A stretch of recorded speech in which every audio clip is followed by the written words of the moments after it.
Si lo que digo no edifica a los demás, no da gloria al nombre de Cristo, es mejor tener la boca cerrada.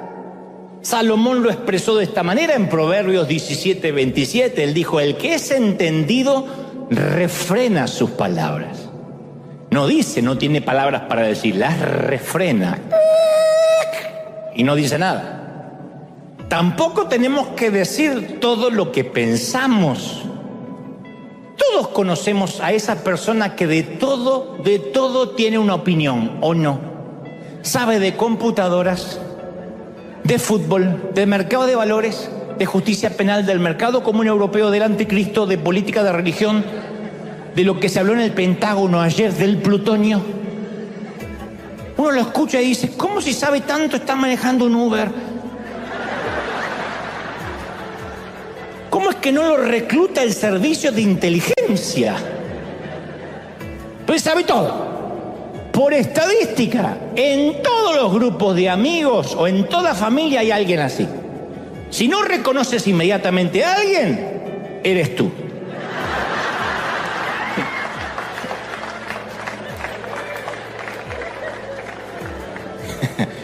Entonces, Proverbios enseña que uno puede dar la impresión de que somos sabios si guardamos silencio. Cuando uno se queda en silencio, la gente dice, ¿será muy sabio o será un imbécil? Cuando uno habla, no quedan dudas. Salomón dice, hasta un necio pasa por sabio si guarda silencio. Hace un tiempo atrás, cuando mi padre partió hacia la eternidad, un amigo en común, un amigo que lo cuidaba en los últimos años, me envió un sobre con algunas de las cosas personales que mi padre atesoró durante su vejez. Y allí en ese sobre había un cinturón de cuero, un viejo reloj pulsera, un anillo de bodas, documentos en color sepia y una carta amarillenta, una carta escrita con bolígrafo azul. La carta era mía, se la había escrito a mano en algún día del padre y por alguna razón Dios permitió que mi padre la conservara. Yo me había olvidado por completo de esa epístola y mucho menos recordaba lo que allí había escrito, ¿no? Como adolescente yo le expresaba, como jovencito yo le expresaba lo que él significaba para mí, porque lo había escrito hace muchos años, y fundamentalmente le agradecía por sus consejos. Pero un fragmento de esa vieja carta me reveló de dónde provenía un arraigado sistema de creencias que convivió conmigo durante gran parte de mi vida adulta. Lo descubrí ahí en la carta. Decía, papá, realmente me has enseñado a evitar problemas, te lo agradezco. Y luego repito una frase que se ve que él me decía y yo había olvidado. Dice, como bien tú dices, papá, ¿qué cuesta cerrar la boca y darle la razón a todo el mundo? Supongo que el Señor hizo que mi padre guardara aquella carta para que yo autodescubriera un viejo cableado interior, ¿no? Inocentemente, mi padre me enseñó, evita los conflictos. Y yo empecé a recordar que cuando ocurría un conflicto entre mis padres, por ejemplo, yo solía irme de casa. Cuando era muy niño me iba lejos, al fondo, con las gallinas, hasta que todo pasara, y cuando fui más adolescente me iba a la calle para no oírlos. Obviamente era incapaz de comprender la complejidad de los problemas que a ellos los separaban. Y cuando el conflicto era entre mis padres y yo tenía una sensación de insignificancia, porque pareció que nunca estaban interesados en escuchar mi versión de la historia u ofrecerme, aunque sea el beneficio de la duda. Por lo tanto, mi forma preferida de manejar el conflicto se convirtió en la sencilla estrategia que mi padre me enseñó: evitarlo, evita los conflictos. Hijo, ¿qué te cuesta cerrar la jeta y que todo el mundo esté feliz? ¿Cómo evitaba yo los conflictos? Siendo excesivamente agradable, siempre cordial, cuidándome de no decir nada que pudiera ofender o crear una mínima controversia. Y me transformé, no sé si existe el término a nivel psicológico, no sé siquiera si es freudiano, pero me transformé en un minimizador natural. Minimizaba cualquier problema. Si el conflicto era ineludible, bueno, capitulaba, negociaba rápido, como podía, y optaba por la paz a cualquier precio. No me gustaba confrontar, no me gustaba el conflicto. Fui cableado así, lo descubrí en la carta, insisto. Además, siempre trataba de mantenerme alejado de cualquier relación que sintiera la posibilidad que surgiera alguna polémica. Me convencí de que ese era el camino cristiano, de que los seguidores de Jesús siempre tenemos que buscar la paz y el amor.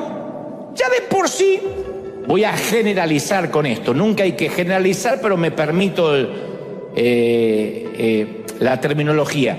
Ya de por sí los varones, los hombres, son de minimizar. Hay algunos noveleros, pero ya de por sí los varones solemos ser retraídos, estar bajo presión y callarnos, no hablar, a diferencia del género femenino, que pueden expresarlo más hábilmente. Pero yo, además de eso, no solo me callaba, sino que simulaba que nada pasaba. Y por esa estrategia no combativa, nadie sospechaba cuando yo estaba herido o enojado por dentro, o que me sentía disminuido. Y como la mayoría era incapaz de discernir lo que me pasaba internamente, supusieron que era muy fácil llevarse bien conmigo. Dante es buen muchacho, se puede llevar bien con él, es un buen tipo, nunca hace problemas por nada, siempre se sonríe. Si nos guardamos la verdad cuando nos conviene, porque nos expone si la decimos, pero la usamos para herir a otros cuando nos sentimos heridos, entonces nuestra autenticidad no es una expresión de amor.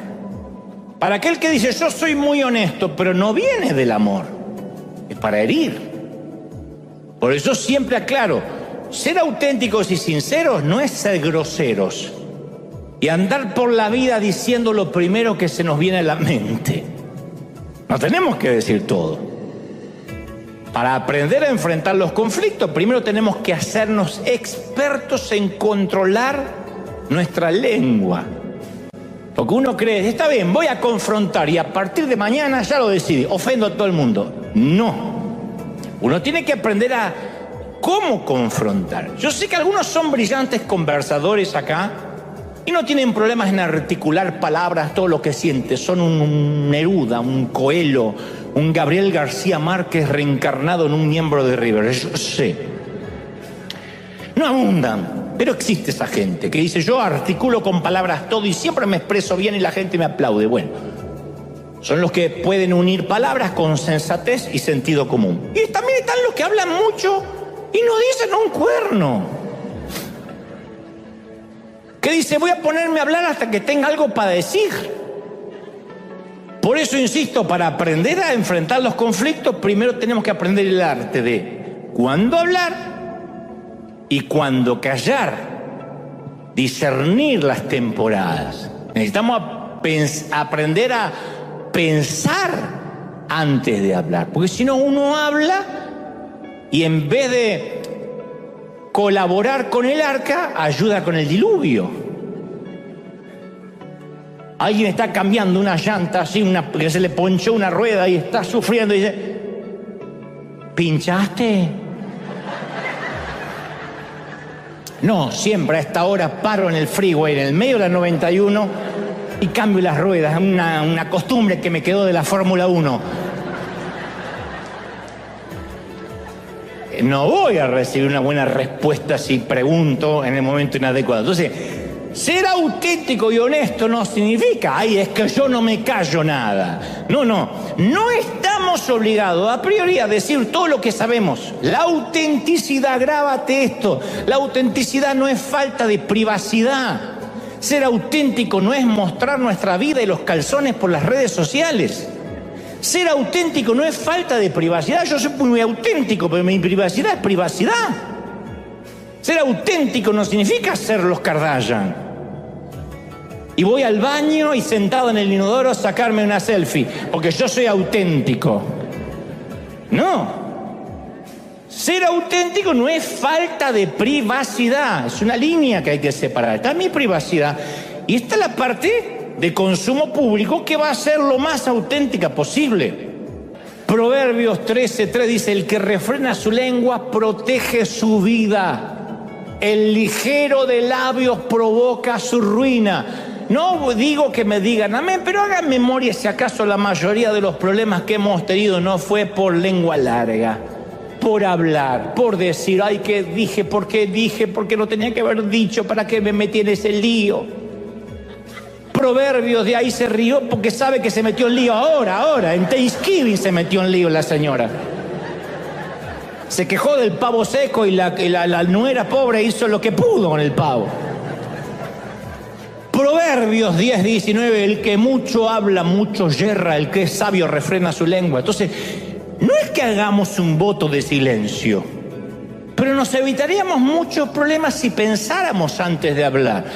A mí me ha costado mucho, porque también se me junta el hecho de, bueno, yo quiero evitar conflictos, tengo que a veces decir las cosas, pero cuando uno acumula, cuando uno traga, el día que explota. Es el huracán Otis, pero acá. Y uno después dice, me desconocí. Claro, porque toda esa erupción interna, que nunca salió de la manera adecuada, un día sale de la peor manera. En mi infancia a mí me enseñaron que ser pragmático, práctico, que enfrentar era ofender o terminar siendo ofendido. ¿Qué cuesta cerrar la jeta y agradar a todo el mundo?, me decía mi papá. Pero en el arte de liderar, yo he aprendido que uno puede debatir sin derramamiento de sangre, que podemos sostener nuestras convicciones con amor. Como decimos siempre, yo sostengo mis convicciones de cristiano pro vida sin adjetivar al que defiende el aborto, sin adjetivar al que tiene una elección sexual diferente a mí, sin etiquetar, sin estigmatizar. Entonces uno puede amar bajo el calor de las discrepancias. ¿Hace sentido o no? No estoy de acuerdo. Posiblemente nosotros no estemos de acuerdo en muchas cosas. Ni ustedes conmigo, ni yo con ustedes, ni entre ustedes. No obstante, es más lo que nos une que aquello que nos separa. Y lo que nos separa lo mantenemos allí. Pero cuando uno mantiene las relaciones todo el tiempo agradables y bien lubricadas y filtramos las frases para asegurarnos que nadie se ofenda, y si nos sentimos heridos o molestos tenemos el cuidado de esconderlo, de tragarlo, y todo lo que sale no es lo que contamina al hombre. La Biblia dice que no todo lo que entra contamina al hombre sino lo que sale. Pero cuando lo que nos tragamos es la amargura, cuando nos tragamos es el odio, después termina saliendo eso, y eso es lo que contamina. Entonces el objetivo de ser auténtico, de ser honesto, es tener suficiente amor para que ser precisamente quien uno es con total transparencia. Decir, este soy, esta yo soy. Por supuesto, es más fácil decirlo que hacerlo. Algunos me están mirando como diciendo, yo si llego a hacer eso en casa, me ponen de patitas en la calle. No, yo sé que es difícil. Déjenme avanzar. Es difícil especialmente si venimos del tipo de familia con una larga historia de reprimir todo, de no decir nada. En un tono más serio hay hasta personas que de niños fueron abusados y vienen de una cultura de no digas nada, aunque el abuso provino de un tío, de un primo, no digas nada, para no alterar la paz de la familia. ¿En serio? Hemos hablado con adultos que dicen, yo fui abusado por un tío, porque a veces los abusadores, no a veces, la mayoría de los abusadores son gente muy cercana, por un padrino, por un compadre, y por preservar la amistad adulta, hacen callar al niño. Ni siquiera es una estadística, porque para hacer una estadística lo tiene que denunciar. Y algunos vienen de una cultura de mejor no digas nada y tapemos esto, porque después va a ser incómoda la próxima Navidad cuando venga el fulanito que te abusó. ¿De verdad? Y traemos un sinvergüenza y hacemos callar al niño. Imagínate con lo que tiene que ver con lo emocional, ya no vayamos al abuso. Siempre nos han hecho callar. Yo recuerdo haber tenido una conversación con mi pastor hace muchos años atrás, cuando aún yo era muy joven y propenso a cometer errores de principiante. Y en ese día en particular, por alguna razón que no viene a la línea del relato, la conversación se puso difícil y el pastor me dijo algunas cosas que yo no quería escuchar. Obviamente el pastor nunca fue grosero, ni mucho menos, simplemente me marcó aristas, detalles de mi carácter. Y yo respondí revelando sentimientos de frustración de una forma muy poco madura. Y nunca voy a olvidar lo que me dijo. Me dijo: Dante, tienes un problema grave. Eres demasiado sensible a la crítica y te tomas todo de manera personal. Si no puedes escuchar la verdad y lidiar con la verdad, no vas a durar mucho en el ministerio. Acostúmbrate a las conversaciones difíciles. Le dije: lo que pasa es que a mí no me gusta tener conversaciones difíciles. Y él me dijo: nunca vas a poder liderar nada, ni a nadie, sin tener conversaciones difíciles. Y con el correr de los años aprendí que el camino del cristiano es aprender a procesar, gestionar y lidiar con el conflicto. Que no significa, ganar todas las discusiones y debates. Porque en un debate no se trata de que hay un ganador y un perdedor. Es tener una conversación difícil. A lo mejor al final de la plática estamos de acuerdo en que no estamos de acuerdo. Hay que estar siempre de acuerdo en todo. A mí siempre me entristece leer la historia de Hechos 15, la disensión que surge entre Pablo y Bernabé con respecto a darle una segunda oportunidad a un muchachito llamado Juan Marcos. Bernabé bogaba por darle una oportunidad y Pablo por la descalificación. No, es un muchacho importuno, es un muchacho botarate, es un muchacho que no merece una oportunidad. Y entonces Pablo y Bernabé, incapaces de resolver esas diferencias, se separaron. Y Bernabé desapareció de las páginas de la historia. Vaya uno a saber por qué. ¿Cómo pudieron dos hombres que habían sido tan cercanos, tanto en la amistad como en la pasión apostólica, hacer que su sociedad se disolviera? Y para mí ese es un recordatorio de que ninguna relación está exenta de poder destruirse cuando manejamos el conflicto de manera incorrecta. Mi padre, que con la mejor intención, yo no lo estoy juzgando, pretendía que todos viviéramos felices, que siempre evitemos las conversaciones difíciles. Pero las familias felices, como los singles de la Casa de las Praderas, existe solo en televisión. Aquel que me diga: yo tengo una familia feliz, nunca ni un sí ni un no. O tu esposo es sordomudo, o barres la mugre bajo el tapete. En la vida real, tener una familia, te voy a dar la noticia, es tener conflictos. Porque el objetivo no es hacer que los conflictos desaparezcan, es gestionarlos. Y yo he conocido a muchos padres, lo dije aquí hace un par de semanas atrás, que no corrigen a sus hijos porque no quieren alterar la paz en el hogar. Y el hijo es un maleducado, la hija una sinvergüenza, mal enseñada, mal educada. Conozco decenas de familias que meten todo bajo la alfombra, jamás se habla de nada profundo, nunca se habla de nada profundo, son expertos en fingimiento. Se reúnen a comer, pero todo es una cultura superficial. No hablemos de temas incómodos. Viven en una cultura de no toquemos ningún tema incómodo, aun cuando ese tema incómodo hace que muchos del núcleo familiar no estén plenos.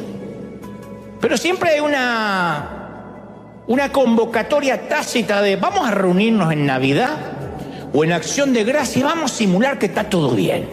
Está bien. Mi papá también decía, no traigamos problemas a la mesa. Hay sitios, hay lugares. Entonces, una herramienta que yo aprendí para controlar mi enojo cuando me enfrento a errores que no resisten análisis, porque hay errores que no resisten análisis, es unas palabras que aprendí del pastor Bill Hybels, es ayúdame a comprender. Pongo esta cara, ayúdame a comprender. Me sale humo por las orejas, pero digo, ayúdame a entender. Funciona hasta con los hijos.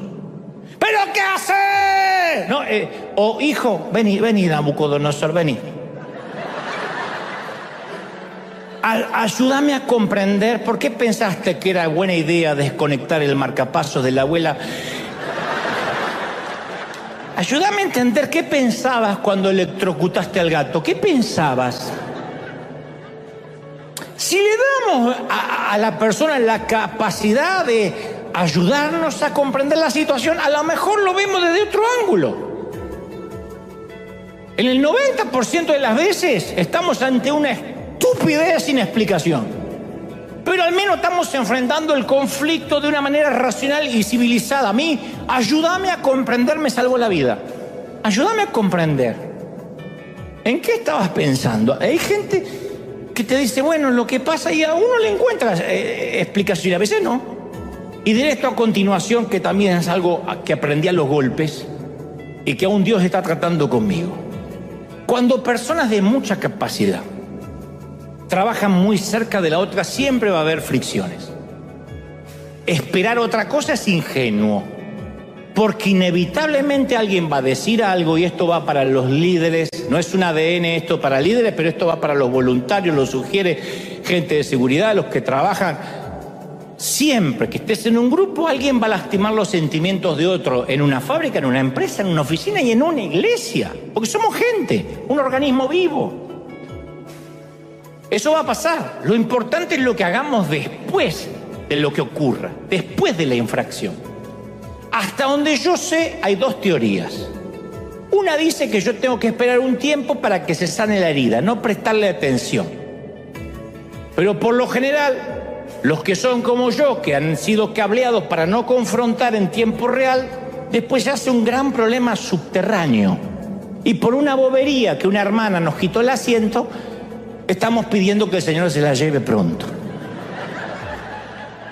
Por otro lado está el método de la Biblia, Efesios 4:26, que dice que no debemos que dejar que se ponga el sol sobre nuestro enojo. Mateo 5 dice que si aún estamos en un culto de adoración y recordamos que sentimos adversión por alguien, hay que salir del servicio y arreglar, reconciliarnos para volver a adorar sin impedimento. Hasta eso dice la palabra.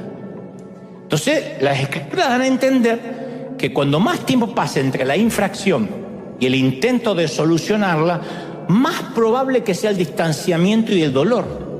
Y si estás cableado de fábrica como yo, vas a tratar de evitar arreglar esa situación. ¿Cómo lo vas a evitar? Yo decía, mi paz vale más que cualquier suma de dinero. No hay nada que suene más espiritual que eso. Pero era cobardía disfrazada de reverencia. Otros dicen, es que yo ya lo perdoné, no tengo problemas con nadie. Y tiene un odio por dentro. Entonces, cuando experimentamos una ruptura y atendemos de inmediato, eso se va. Es doloroso, es una conversación difícil, pero cuando lo dejamos pasar, es como, una vez escuché un ejemplo, es como poner a alguien en un asador y rostizamos la relación. ¿Vieron los pollos que están dando vueltas así en un rostizado? ¿Así? Lo damos vuelta y vuelta y vuelta, que esos pollos terminan rostizados y mareados, porque tratando de dar vuelta, hasta que nuestro enojo lo empieza a quemar todo y seguimos pensando nuevas razones por las cuales esa persona la tenemos a fuego lento, rostizándola. Y antes de que nos demos cuenta, asamos a esa persona y la convertimos en una versión irreconocible de quien fue una vez. Perdonarlo no, homicidio sí. Yo siempre le digo a los muchachos que trabajan cerca de mí que si digo algo o si hago algo que puede ser consciente o inconsciente, no me rosticen como un pollo. Vengan a hablarlo conmigo lo antes posible. A lo mejor tengo una explicación. Díganme, ayúdame a comprender, Dante. Pero no me rostice. Y también sostengo que quienes desean servir a Dios en River tienen que ser personas que puedan lidiar con la instrucción, con la crítica. Tienen que ser personas, en mi caso, que yo pueda hablar claramente sin tener que caminar sobre arena movediza. Yo no puedo tratar, yo no soy de la generación de cristal. No me enseñaron, apenas estoy sacándome el cableado de no confrontar, como para que ahora aprenda a tratar la generación de cristal. Perdón, te dirigiste hacia mí con un adjetivo que me dolió. Yo no puedo. Perdón. No puedo. ¿Qué estoy diciendo? Que si necesita una persona ser corregida en ciertas áreas, yo pueda decírselo claramente sin que tenga que preocuparme que a lo mejor estoy lastimando sus sentimientos. No estoy buscando una licencia para ser insensible, grosero, arrogante, desagradable. Me refiero a hablar claro. Y siempre envidiaba en lo secreto, no voy a decir que una envidia santa porque no hay envidia santa, si es envidia no es santa, pero envidiaba a los que decían exactamente lo que pensaban, aún en el colegio, sin preocuparse por los resultados, por las consecuencias. Yo siempre me tragaba todo y en el fondo siempre deseé expresar mis sentimientos, defender mis opiniones, con tanta convicción como yo veía en otra gente que defendían sus convicciones. Pero como yo fui cableado, para no ser franco, me guardaba todo, me tragaba todo. Cuando me convertí en adulto, comencé a darme cuenta, a percatarme que si esperaba ser un líder algún día, quería que Dios me usara algún día, no podía mantener esa filosofía o esa política de evitar los conflictos. Es imposible. Es como que alguien quiera ser empresario y no tener problemas con los empleados, con el gobierno, con el IRS, con los problemas que acarrean estar liderando un equipo de gente. Entonces yo estaba en camino de convertirme en alguien superficial, en alguien playito, que esa es la maldición de alguien que le teme al desacuerdo, que siempre está de acuerdo con todo. Y como está siempre de acuerdo con todo, todo le va por dentro y se transforma en alguien superficial, demasiado simpático para el gusto de cualquiera. Y como te dije hace unas semanas atrás, e insisto con esta idea, Jesús nunca dijo bienaventurados los que mantienen la paz. Él dijo en Mateo 5:9, bienaventurados los pacificadores, que no es lo mismo. Mantener la paz no es lo mismo que pacificadores. Quien mantiene la paz es alguien que hace concesiones a la verdad y pone el problema bajo el tapete a fin de mantener un falso sentimiento de paz. No quiere hablar de temas duros para que no le quiten esa paz que cree que tiene. En cambio, un pacificador, por otro lado, es quien confronta cuando tiene que confrontar, si es necesario. Para obtener la verdadera paz en un hogar, una mamá confronta al hijo rebelde. No es un momento agradable, no vas a ser la más popular de las mamás, pero si te callas la boca para que la casa esté en paz, no hay paz en realidad. Lo que hay es mugre bajo el tapete. Pero los que solo quieren mantener la paz, dejar las cosas como están, suelen tener motivos egoístas, que eran los motivos que yo tuve gran parte de mi vida. Quiero que me quieran, quiero que me acepten, no quiero tener conflictos. Y a veces no queremos tener conflictos ni con el cónyuge, ni con los hijos, ni con los amigos, ni con el pastor, ni con los miembros de la iglesia. Y vamos por la vida como pisando cáscara de huevo para no herir la susceptibilidad de nadie, que es imposible. Desde muy jovencito a mí me ha tocado, por providencia divina, contratar empleados aún estando en Argentina, liderar gente, ya sea para una editorial que dirigía, una empresa de multimedia, para los programas de televisión o de radio, o el propio ministerio. Y en algunas ocasiones, algún empleado disconforme, que suele pasar, me amenazaba injustamente con una demanda civil si no le daba un dinero que él creía merecer, pero no un dinero que dictaba la ley. Bueno, me voy a ir y quiero este dinero y lo reclamo y voy a hacer una demanda. Recuerdo que mi abogado me aconsejaba y me decía, deja que vaya por el camino legal. La justicia va a demostrar que es un timador. Le vas a tener que pagar, a priori, lo que corresponde por ley, no lo que caprichosamente él quiere. Pero como yo fui criado con una cultura de evitar conflictos, tomaba el camino más fácil y más cobarde. Lo resolvía con dinero. Y no era que me sobraba ni mucho menos, ¿eh? No era Jeff Bezos ni Donald Trump diciendo, bueno, le doy un poco de tanto dinero. He llegado a pedir préstamo para pagarle a un desgraciado que no se lo merecía. Y le pagaba esa suma injusta y disfrazaba mi cobardía de enfrentar el conflicto bajo la frase religiosa, mi paz vale más que cualquier suma de dinero. Mi paz vale más que eso. Deja que le sirva para remedio, cuando estaba medio endemoniado, que le sirva para remedio, que le sirva para pagarse la quimioterapia. Pero cuando uno está enojado, que dice, está bien, que se lo guarde, que lo guarde. Pero era cobardía, era no querer enfrentar, y así lo hice durante algunos años.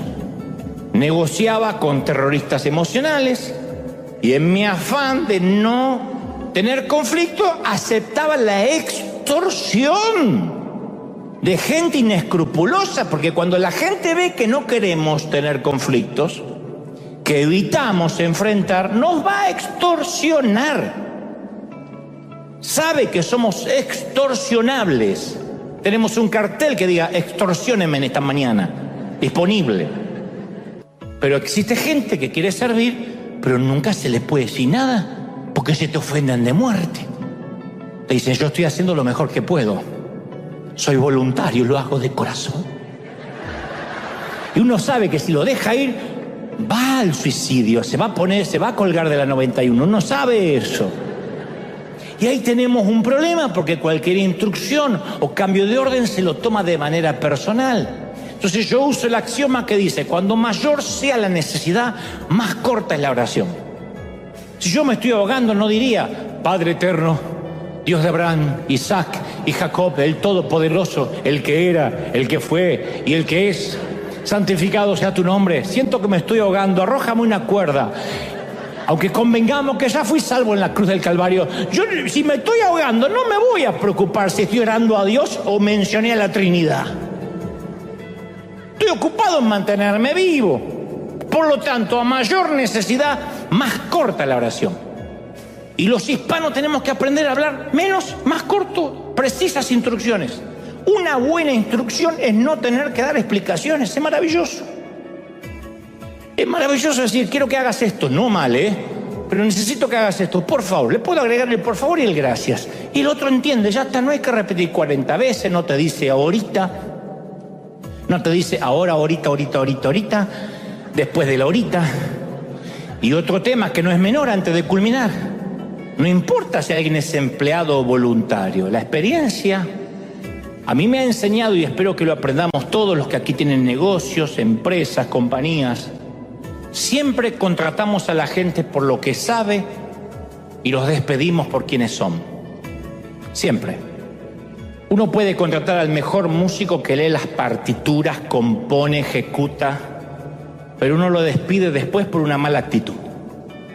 Contratamos a una administradora porque es veloz en la computadora, conoce el Excel, las ganancias, las pérdidas, está pendiente de cada centavo, pero la despedimos porque le encanta maltratar a la gente. Entonces, por lo general, los conflictos en el trabajo se inician por asuntos de personalidad y nunca de capacidad, casi nunca de capacidad. Yo nunca me tuve que deshacer de alguien por falta de capacidad. Pero la falta de carácter no se aprende aumentando un salario o dándole más días de vacaciones. La falta de carácter siempre es una bomba de tiempo. Y el miedo a enfrentar esa bomba, querido pastor, va a hacer que todo estalle. Eso me enseñó otra lección que he aprendido con los anglos. Contratemos lentamente, despidamos rápidamente. Los hispanos hacemos al revés, contratamos rápido sin verificar nada y despedimos lento. A veces es mejor tener una vacante que una mala ayuda. Pero nosotros nos apresuramos en la decisión al emplear y retrasamos la decisión de quitarnos gente. Yo sé que hay mucha gente aquí que trabaja, que tiene compañía, aunque suene duro. Yo aprendí que el mejor momento de despedir a alguien, que no le estamos quitando la salvación, lo estamos despidiendo de un empleo. ¿Cuándo es el mejor momento? Cuando por primera vez lo consideramos. Si la persona no tiene problemas de carácter, nunca se nos ocurriría despedirla. Pero si cada vez que lo vemos decimos, ¡ay, cómo me sacó este de encima! Eso es un conflicto que hace años estamos tratando de evitar. Supongamos que el doctor nos diagnostica cáncer y dice, ¿cuándo quiere programar la operación? ¿Y qué vamos a decir? ¡Ya! ¿Cuánto antes? Y como líder, como pastores, como dueños de una compañía, a veces tenemos que preguntarnos, ¿por qué toleramos? Tenemos que preguntarnos, ¿por qué toleramos a veces gente incompetente? No hablo de salvación, no hablo de un hospital, del alma, de la gente rota, hablo de nuestras relaciones, a veces hasta pagando. ¿Por qué permitimos que alguien infecte por meses el resto del liderazgo, el resto del personal con su actitud? No porque queremos ser buenos cristianos, sino porque estamos administrando mal los recursos de Dios. Y no nos quitamos de encima a cierta gente porque estamos evitando el conflicto. Y muchas veces me tocó a mí de tolerar incongruencias en el carácter de alguien, falta de respeto, arrogancia, maltrato. Y cuando las cosas no daban para más, tomaba las riendas del asunto, le decía, Señor, ayúdame, Padre, sácamelo de encima. Y Dios dice, sacátelo. Yo sé de gente hasta que ha orado por enviudar. Lo único que te pido, Señor, que no sufra muerte súbita, así que me levante una mañana este frío. Vos te casaste con el condenado, sácatelo vos de encima. Entonces no podemos decir, Señor, quítamelo, Padre, quítamelo. No, el anatema lo sacas tú de ahí. Dios le dice a Josué, el anatema lo sacas tú del campamento, no tendrás victoria en las batallas. ¿Qué me pedí a mí que te lo saque? A veces estamos orando, Señor, si esto no es tuyo, quítalo de mi vida. ¿Y quién lo trajo? ¿Quién lo subió al arca? Y Dios siempre me dice, si decepción, no fue una sorpresa, te regalé el discernimiento. Ignoraste las alarmas que sonaron durante tanto tiempo. Una alarma la apagabas, otra alarma la apagabas, otra alarma la apagabas, hasta que el incendio es tan grande y le pides que yo sea el bombero, dice Dios. ¿De verdad? Entonces inconscientemente yo apagaba las alarmas porque escuchaba a mi padre decir, ¿qué cuesta cerrar la boca y darle la razón a todo el mundo? ¿Qué cuesta? Todo nos cuesta. Nos cuesta la paz, nos cuesta la energía, nos cuesta dinero, todo nos cuesta. Pobrecito mi papá, que en su ignorancia académica pensaba que me estaba dando un gran proverbio. Pero me arruinó el creer eso gran parte de mi vida adulta. Yo siempre recuerdo cuando Juan Carlos Ortiz, pastor fundador de esta congregación, me acompaña a tener la entrevista con los Schuller, que eran quienes estaban a cargo de la Catedral de Cristal. Cuando me convocan para ser pastor, para que aplicara como pastor de la iglesia hispana de la Catedral, le dije, Juan Carlos, en el camino, en el campo, le digo, mire que yo no hablo inglés. Nada, dice, ni una papa, nada. Y no tengo estudios bíblicos formales. Nunca pastoreé en toda mi vida. Dice, pero aunque sea la escuelita dominical, fuiste de niño. Le digo, un par de veces. No tengo idea de lo que me van a preguntar. Y Ortiz me dice, yo tengo la solución, querido. Mientras que estábamos caminando, quédate callado y van a pensar que eres el indicado. Yo voy a hablar. Quedó que él iba a hablar. Entonces puse cara de sabio, ecuánime, y repetí 3 frases que iba cambiando según las caras, pues yo no entendía nada de lo que hablaban. Of course. Of course. Veía que la cosa era coloquial, como que lindo que está el día, mucho sol. Of course. Me aprendí whatever. Cuando me decían vas a ganar tanto, whatever. Yo escuchaba 1000 y yo, whatever. Of course. Y sure. Cuando ya hablaban tema doctrinal, sure. Whatever. No entendía. Así es una entrevista yo. No entendía nada, pero el silencio y el hablar poco les pareció a ellos conocimiento, sabiduría ancestral. Y lo poco que articulé con mi inglés kimosabi fue... Después pensé que me debí parecer al maestro Yoda de Star Wars. Dije yo, Crystal Cathedral, pastor, querer ser, aquí, hoy. Lo que dije. Pero como hablé poco, habrá pensado, es un excéntrico lingüístico, andá a saber. Pero pasé por sabio por no haber, capaz si hablaba, hoy no estaba acá. Entonces, Salomón dice en Proverbios 18:13, él es necio y vergonzoso responder antes de escuchar. Proverbios 14:3 dice, de la boca del necio brota ignorancia. Los labios del sabio son su propia protección. ¿Se acuerdan? En labios cerrados no entran moscas, decían por ahí. Proverbios 12:27 añade, el que es entendido refrena sus palabras. Entonces, cuando nos toca enfrentar el conflicto, no significa que es una licencia para decir cosas desagradables e hirientes. Eso no es un confrontador de conflictos. Ese es un imbécil que va por la vida hiriendo gente, no refrenando las palabras, no dejando lugar a la menor duda de que no es sabio. Entonces, Proverbios 15:23 dice, es muy grato dar la respuesta adecuada y más grato aún cuando es oportuna. O sea, uno tiene que aprender cómo dar la respuesta adecuada y después cuándo darla, en qué momento hablar y en qué momento callarse. Y se necesita un gran esfuerzo, pensar mucho para asegurarnos de decir lo correcto de la manera apropiada. Proverbios 18:21 dice, en la lengua hay poder de vida y de muerte. No puede asesinar, puede ser un homicida emocional con lo que decimos. Y dice, quienes aman el fruto de la buena lengua comerá de ella, o sea, comerá de su fruto. Las palabras tienen un poder tremendo, pero uno tiene que asegurarse de usarlas con cuidado, quirúrgicamente. Algo que uno va aprendiendo, lamentablemente esto es como la juventud que se cura con el tiempo. Uno va aprendiendo a ser sabio con los años. Cuando uno está súper sabio ya se tiene que morir. Y me alegro haberte transmitido este mensaje hoy.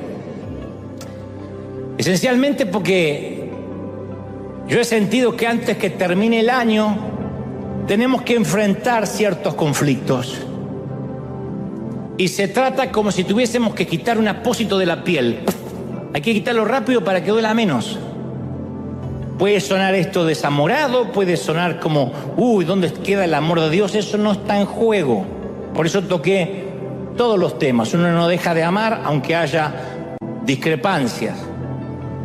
Pero hay situaciones en la iglesia, yo sé que hay muchos ministros, líderes, que viven amargados porque están estirando una agonía anunciada. Y entonces, para que no se ofenda a alguien, le tienen que dar el micrófono, que eso es peor. Y aquel otro líder, si no predica una vez a la semana, dijo que se va y se retira con su familia y los diezmos y los 3 loquitos que lo siguen. Y al otro hay que darle que cante la alabanza, desafina como un gallo torturado.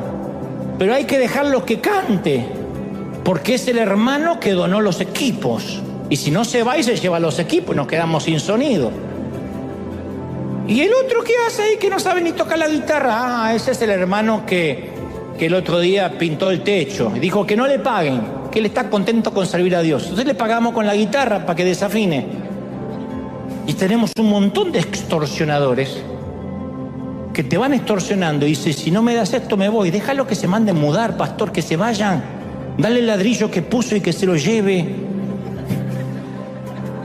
Nosotros buscamos excusas para seguir tolerando esas cosas, no porque amamos a la gente más que a Dios, porque a veces creemos que hay que convencer a Dios que ame a la gente tanto como la amamos nosotros. Señor, ámalos como yo lo amo. Si nosotros no fuimos a la cruz por nadie, no somos más buenos que Dios, te lo aseguro. Nos enfrentamos porque evitamos los conflictos y queremos mantener la paz en lugar de ser pacificadores. Entonces, para estas fiestas, hazte un favor. Regálate algo que no se puede comprar en tiendas. Así como yo a los 40 años me regalé el no, a los 50 me regalé la autenticidad, y más adelante, no digo a los 60 porque me falta, regálate algo que no te pueda regalar nadie, que no puedas encontrar alrededor de un árbol. Regálate el mirar a alguien a los ojos y dile, vamos, tengamos esa conversación difícil. Enfrentemos, caminemos, avancemos. Vamos a celebrar al Rey. ¡Aleluya! Una vez que recibes este mensaje y te pones de pie hasta en casa, aplaude fuerte, ¿sí? Llena el recinto diciendo, Señor, has hablado hoy con tus hijos, bendito sea el Señor. ¡Aleluya! ¿Recibes esta palabra, sí o no? Toma valor. La gente exigimos claridad de nuestros gobernantes, de nuestros líderes. Es una súplica, diciendo, mira, ustedes ahora mismo implícitamente me suplican y dicen, mira, Dante, hay una docena de cosas que yo podría estar haciendo un domingo por la mañana, pero decidí ser parte de la iglesia de Cristo con mi familia. Levantamos a nuestros hijos, desayunamos a las apuradas, manejamos hasta acá, tuvimos media hora buscando estacionamiento, nos sentamos todos trajeados, listo para que nos des una instrucción de Dios. ¡Pam! Por favor, sé claro, porque hasta congregarse es un hartazgo. Cuando uno hace todo el esfuerzo de ir hasta un edificio, sentarse y no hay claridad desde nuestros púlpitos. Cuando salimos de un servicio y alguien nos dice, ¿y qué predicó hoy el pastor? No estoy seguro. Divagó bastante, es que volvió cansado del año sabático. Y no tengo idea de lo que quiso enseñarnos. Recorrió media Biblia y la verdad que no sé. Y eso sucede en todos los órdenes de la vida. Entonces, estos años de liderazgo me han enseñado que a veces el conflicto se origina porque pocas veces hablamos claro. Después, claro, cortamos al amigo porque es un aprovechado, porque hoy es la mudanza, y mañana nos pide la camioneta, y mañana nos pide tal cosa, se acabó la amistad. Porque la primera vez nos fuimos como los gringos en ese sentido. Mirá, no te quiero ayudar un sábado, buscate otro. Capaz que me pides un riñón y el lunes te lo doy, pero el sábado no. Y damos miles de vueltas para decir algo y pretendemos que sea el otro quien se ubique y quien entienda qué intentamos decir o qué sentimos. Por eso me acostumbré a terminar las charlas diciendo, ¿está claro lo que acabo de decir? Cuando hablo con cualquiera, le digo, ¿me expliqué bien? Y hasta no dudo de preguntar, ¿qué acabas de entender de lo que acabo de decirte? No uso el ¿me entendiste? Porque es insultar la inteligencia ajena. Pero en cambio uso el ¿me explico? Dando por sentado que en todo caso el burro que no sabe explicarse soy yo. Y si no me expliqué bien, vuelvo a articularlo en otras palabras. Pero a veces nos enojamos cuando alguien no nos entiende, cuando en realidad somos nosotros que no hablamos de manera clara. Y desde hace poco, luego de hablarlo, hasta lo ponemos por escrito aquí en River. Y a pesar de eso me quedo asombrado de la cantidad de veces que tenemos en River entre el personal de planta, entre los voluntarios, fallas en la comunicación. yo no le atribuyo a la ignorancia de los demás. No puedo decir acá la gente es dura de entender. Yo la atribuyo a que fui cableado de niño por mi padre para evitar los conflictos y por eso a veces no hablo lo suficientemente claro. ¿Vas a hacer esto? No te lo vamos a pagar. ¿Estás de acuerdo en hacerlo voluntariamente? Pero a veces damos tanta vuelta que el otro cree que va a cobrar, yo creo que no le voy a pagar, o viceversa, y se hacen unos conflictos. Y estoy trabajando todavía en eso, porque quien fue cableado para evitar los conflictos, esto no es como quien se cambia una camisa. Y he aprendido a otorgar el beneficio de la duda, que es otra forma sutil de enfrentar el conflicto. A veces alguien mete la pata a fondo y la gran tentación de alguien que acumula y acumula y acumula el día menos pensado encima. ¿Pero qué estabas pensando? ¿Qué tenés en la cabeza además de esa neurona que en soledad se quiere suicidar? Eso es humillante y hace que la otra persona levante las defensas y conteste aún peor y se arma Nagasaki, Hiroshima. Hay gente aquí que tiene compañía, me lo ha dicho, no voy a mencionar nombres, pero me ha dicho, yo recibo esta palabra cuando hablé algo similar hace unos meses y me dijo, fui y en mi compañía tenía gente tóxica que aguantaba porque era amigo, porque era primo, porque era cuñado, porque se acabó. No hagamos más de lo que tenemos que hacer, cumplamos y digamos, voy a ser honesto. En eso tenemos que aprender aquí de los anglos. Hay cosas que no. Hay cosas que tenemos que guardar y conservar porque solo los hispanos tenemos. Pero hay cosas que tenemos que dejar más allá de la frontera y decir, vamos a enfrentar, vamos a ser pragmáticos, a ser directos, a decir, no te puedo ayudar con la mudanza. Múdate otro día. O algo más serio, mira, sabes, hay algo en mi corazón contra ti y no quiero rostizarte, no quiero tenerte ahí en el asador. ¿Por qué no lo arreglamos? Estoy seguro de que si me ayudas a comprender por qué me dijiste lo que me dijiste, estoy seguro que estabas bajo una crisis o no lo pensaste y esto se puede arreglar en 2 minutos. Y a veces con una conversación así de 10, 15 minutos, ¡ay! El peso que dejas. No arrastres peso. Dejar el pecado es fácil porque uno lo identifica de inmediato. Dejar el peso es lo que más cuesta. Porque pensamos, dejo de amar, dejo de ser cristiano, Dios me dijo. Entonces, si se acabó el tiempo de una persona que está viviendo de parte tuya, en tu casa, no aporta para la renta, te está dando cuenta que no te lava ni la loza, bueno, es momento de decirle, vea, mi hijo, a volar. Y eso no es dejar a alguien en la calle, es decir, basta. Yo puedo ser amable, yo puedo donar, yo puedo sembrar, yo soy un sembrador, Dios conoce mi corazón, pero hay un momento que Dios quiere tratar con un hijo pródigo y lo pone a comer algarrobas entre los puercos y nosotros vamos allí y le llevamos una carnita, un asado para que se quede más tiempo. Y lo que hacemos es retrasar un trato de Dios. Yo tengo que pensar mucho a quién sembramos, a quién damos, porque algunos son gente que necesita y otros son gente que si uno les da, bueno, pensaba orar y pensaba buscarme un trabajo, pero si me dan, gloria al Señor. Otro chequecito más, si no es del gobierno, es de la iglesia. Y esa gente está acostumbrada a dar lástima, a que le den, sale por la vida pensando que el mundo le debe algo. Eso uno tiene que decir, no, basta de extorsionadores.